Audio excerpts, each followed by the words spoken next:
My name is Amos Olufenwa. I'm the senior pastor of Holy Ghost Christian Center. This church is located in Plot 3 Kopek Road off Atatere with Maturi,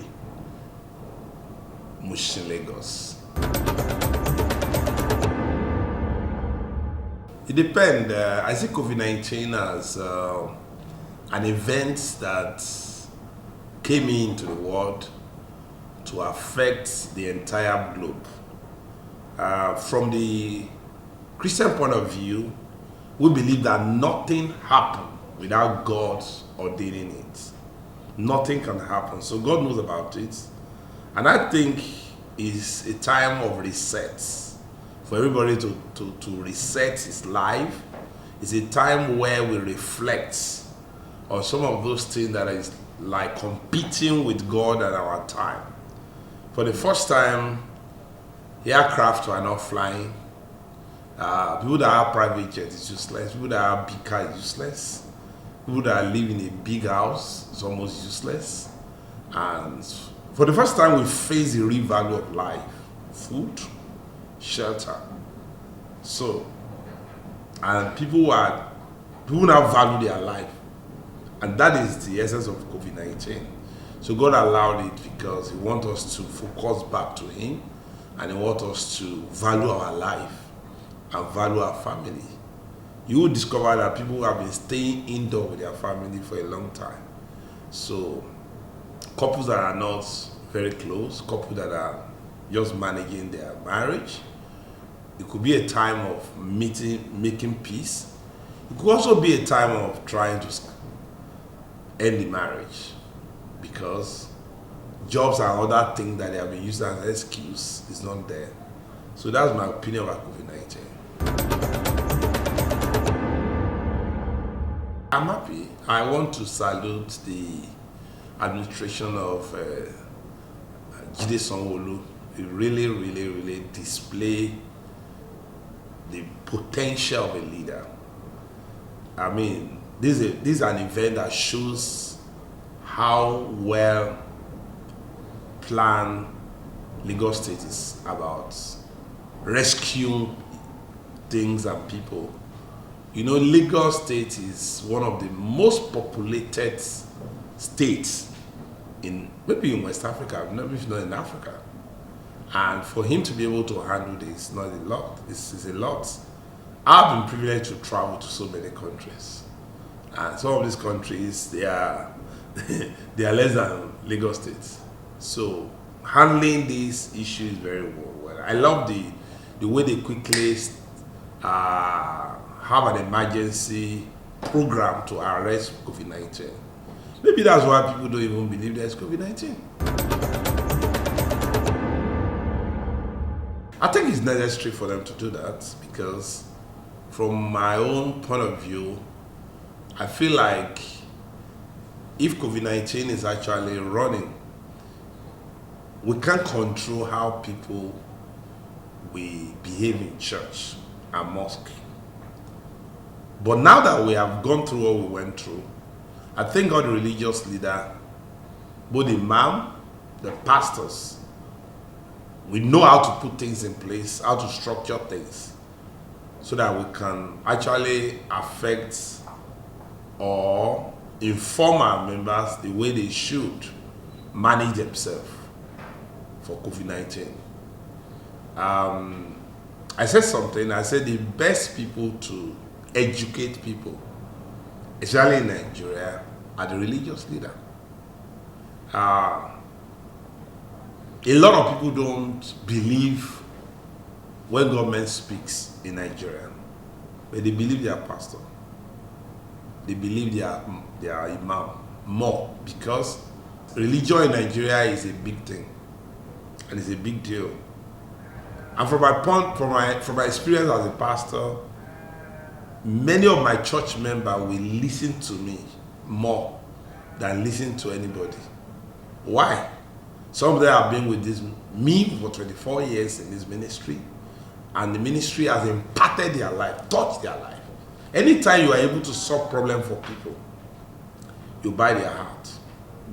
And that's why nations like America, United Kingdom, the way their citizens obey the government is very amazing, because the government has really helped so many of them. I believe Nigeria is going to grow in our leadership from the politics to be able to do more than what we are doing. But for COVID-19, they have tried their best.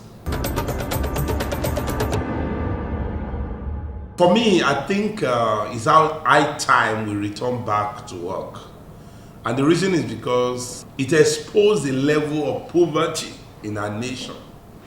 It exposed the level of poverty in our nation. It exposed insecurity in our nation. So I want to encourage that this lockdown should be over. Let the government just put in place some of the guidelines for people to run. Government should just put in place guidelines. What are the things they expected us to do? I think we should forget about the lockdown. I think we should return, things should open, jobs should open. Because you see, Nigeria is different from US. I'm privileged to go to US a lot because we have churches there. And I know that how the government are controlling things is not the same thing here.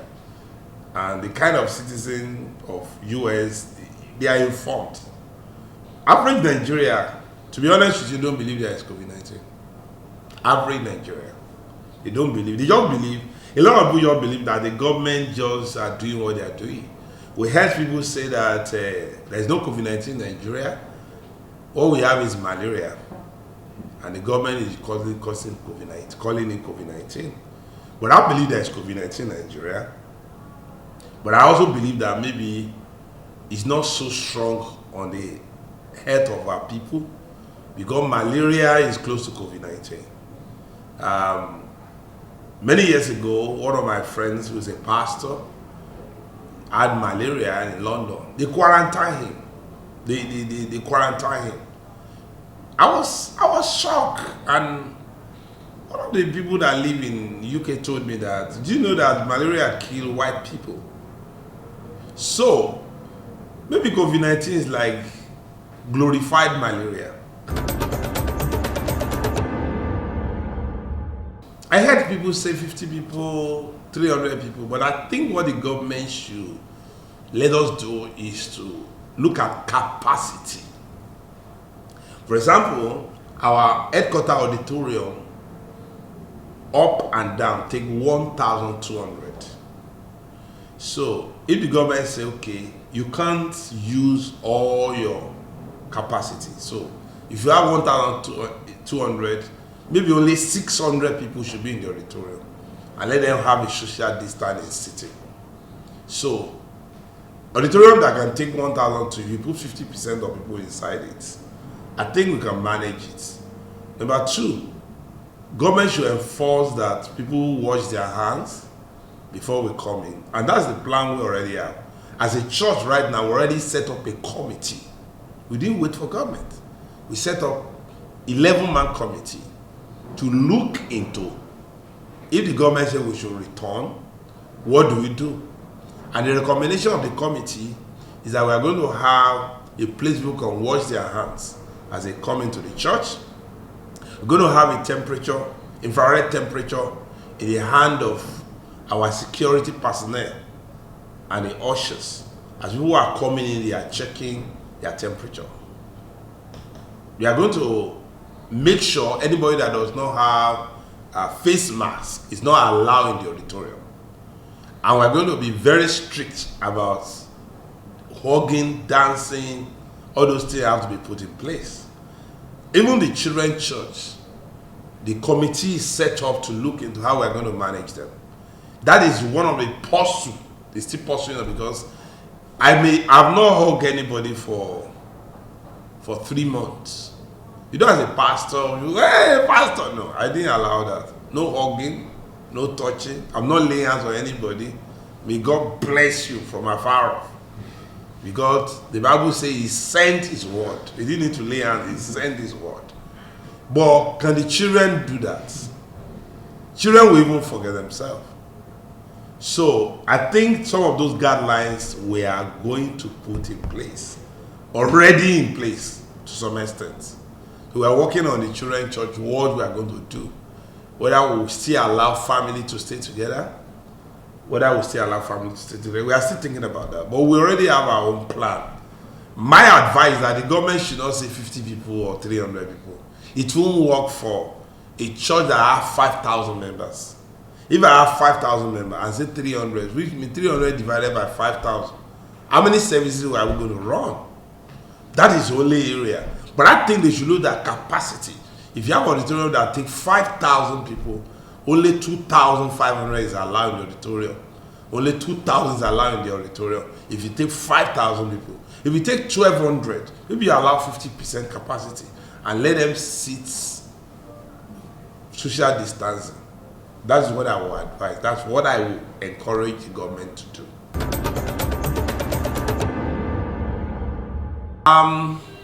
You know the word COVID-19? I researched that corona, the virus. The Latin word for the virus is corona, and it means crown. So that's, if you look at crown means king. So the virus came and took over as a king. It took over the economy, took over the entire system of the world. The economy has really gone down with everybody. From the church point of view. Now, this is an headquarters of a church of other 14 branches. And here in headquarters, we have about 50 staff who collect salary, and at least 4 people are depending on each of them.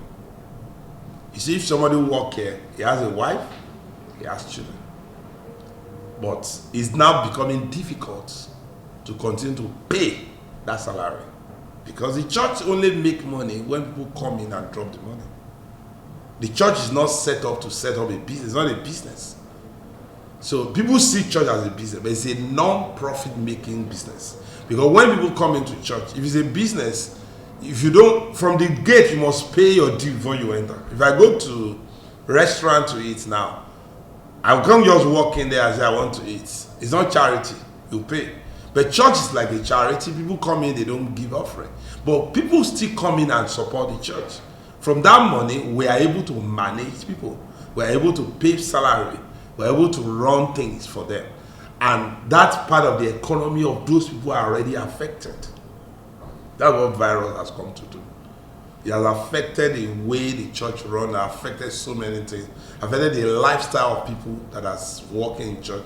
Not only that, church also has a charity operation where we support members. So there are people that the church pays their school fees in this church. We even have an hospital, not our own hospital. We have a member who owns an hospital, and we register in that hospital as a church. So when some of our members are sick and they cannot afford medical bills, we just send them there and the church pay. So there are many things church are doing that the government may not even know. From my own point of view, I see it as a natural disease that comes in like chicken pox, like any other one. That's the way I see it. I won't call it a spiritual attack. I just know it's a natural disease. We also believe that everything that happens in the natural must first happen in the supernatural. So that's what I can call it. But thank God that we are able to combat it. I've studied the history of pandemic. Spanish influenza came in 1918, killed so many people. But after some time, they discovered the vaccine and the medicine. When malaria first came in, they don't know what to do with it. It was killing people. When HIV just first came in, people don't really know what it's all about. It was killing people. So I think this is one of the disease that came into the world, but I believe that the cure is already on the way. My prayer for Nigeria is for God to touch our leader, to give them wisdom. You see, in 2 Chronicles 21:1, the Bible says, Satan provoked David to number Israel, and thousands died. So leaders need to be prayed for so that they will take right decisions. Every wrong decision a leader is taking is affecting the populace. So I want to pray for all our leaders in power that the wisdom of God to manage this pandemic will be released upon them, and they will have a heart to always lift and support the people. And I pray for the leader of the nations worldwide that God will release wisdom upon them to do the right thing. God bless you.